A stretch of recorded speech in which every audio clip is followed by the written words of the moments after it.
बिस्मिल्लाहिर्रहमानिर्रहीम। Second semesters mathematics. Last time कल हमने कुछ डेफिनेशंस की थी चैप्टर मैथ्स के हवाले से।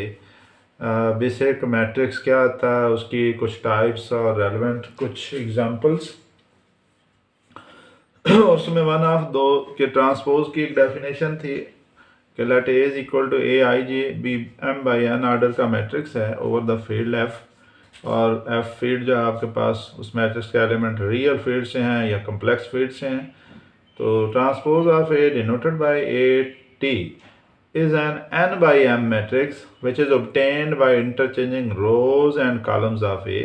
Thus A transpose can be written Bij where Bij's are equal to Aj's. तो ये उसने चीज़ क्लैरिफाई की कि ए में आपके पास है ए आई जे, और जब ट्रांसपोज इसका लेंगे तो ये बन जाएंगे ए जे आईज, और ए जे आईज को नया नाम दे दिया उसने बी आई जेज का। So in this way, in other word, ये समझने वाली बात है कि I jth element of A transpose, A transpose का जो आई जेथ एलिमेंट होगा वो इनफैक्ट क्या है, ए के जे आयत एलिमेंट के इक्वल है, क्योंकि वो तरतीब बदल जाएगी ना, रोज और कॉलम्स के आपस में उसको सर्कुलेट किया है। Thus the first row of A transpose is the first column of A, and the second row of A transpose is the second column of A, and like that. Theorem की एक statement है यहाँ पे कि if the matrices A and B are conformable for the sum A plus B and the product AB, अगर दो matrices आपके पास हों A एंड B, उनकी सम भी एग्जिस्ट करती है, डिफाइंड है, और प्रोडक्ट भी, और ये दो बेसिक कॉन्सेप्ट्स हैं। ऐड करना हो, सब्ट्रैक्ट करना हो दोनों मैसेज को, तो इसके अंदर ये होता है कि वो दोनों मैसेज ए और बी जो हैं वो सेम आर्डर के होने चाहिए। अगर आर्डर सेम नहीं होगा तो उनका आपके पास एडिशन या सब्ट्रैक्शन का जो ऑपरेशन है वो डिफाइन नहीं कर सकते।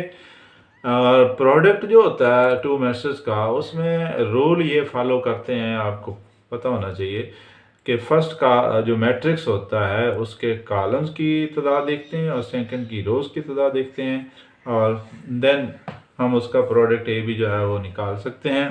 तो पहले स्टेटमेंट का जो क्वेश्चन है कि ए प्लस माइनस बी का ट्रांसपोज लेंगे, ट्रांसपोज डिस्ट्रीब्यूट हो जाएगा, और ए ट्रांसपोज का ट्रांसपोज, दूसरे लफ्ज़ में आप कह सकते हैं किसी मैट्रिक्स का डबल ट्रांसपोज लिया जाए तो वो दोबारा आपके पास क्या है, ओरिजिनल मैट्रिक्स जो है वो ए है। जिस तरह एक कम्प्लेक्स नंबर हमारे पास होता है और ए प्लस आयोटा बी, तो उसका भी जब डबल कॉन्जुगेट लिया जाए तो वही दोबारा कम्प्लेक्स नंबर आ जाता है।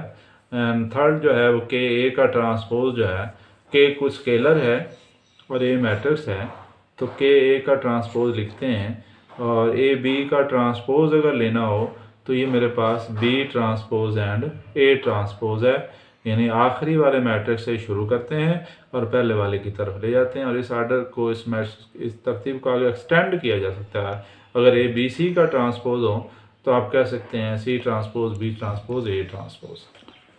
प्रूफ में सबसे पहले A I J and B is equal to B I J M by N message हैं, तो इनकी सम निकाल दें एम बाई एन मैसेज की, और फिर ए प्लस बी की जो सम का आंसर आएगा उसमें क्या हो जाएंगे, ए I J plus B I जे, इनके एलिमेंट को ऐड कर लेंगे और ये एन बाई एम मैट्रिक्स हो जाएगा।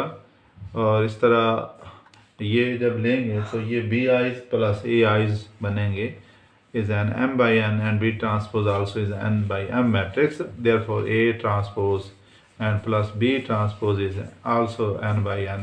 A का ट्रांसपोज है तो इसका आर्डर जो है वो भी n by m हो जाएगा, B का ट्रांसपोज लेंगे उसका भी आर्डर n by m हो जाएगा, तो दोनों के सम से जो मैट्रिक्स बनेगा उसका आर्डर भी n by m मैट्रिक्स आ जाएगा।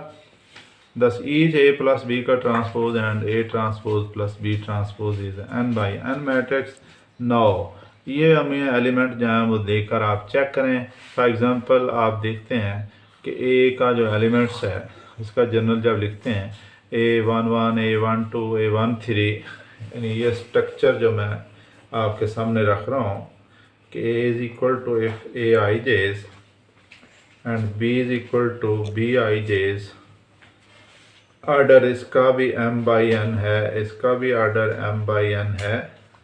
इसको आप सेकंड वे से ये लिखते हैं A11 A12 A1n और ये 1j, इस तरह से A21 A22 A2j A2n और ये आगे इसको आप ऐसे AI1 AI2 AIJ, ये वो एलिमेंट हैं एंड AIN। और इस तरह से फर्दर ये AN1 AM1 AM2 AMJ and ये AMN। तो ये मेरे पास एक कंप्लीट मैसेज है। इसी तरह से बी का भी लिखेंगे और फिर इनको आपस में आप ऐड करेंगे और इसका ट्रांसपोज लेंगे। तो उसने ये लिखा है कि I jth element of A plus B का transpose that is always equal to. Students, जैसा कि ये थ्योरम की पहली स्टेटमेंट आपको पहले हमने पढ़ी, इसी तरह अदर्स जो हैं उनके भी प्रूफ यहाँ बुक पे हैं और इनको आपने फॉलो करना है और लिखना भी है।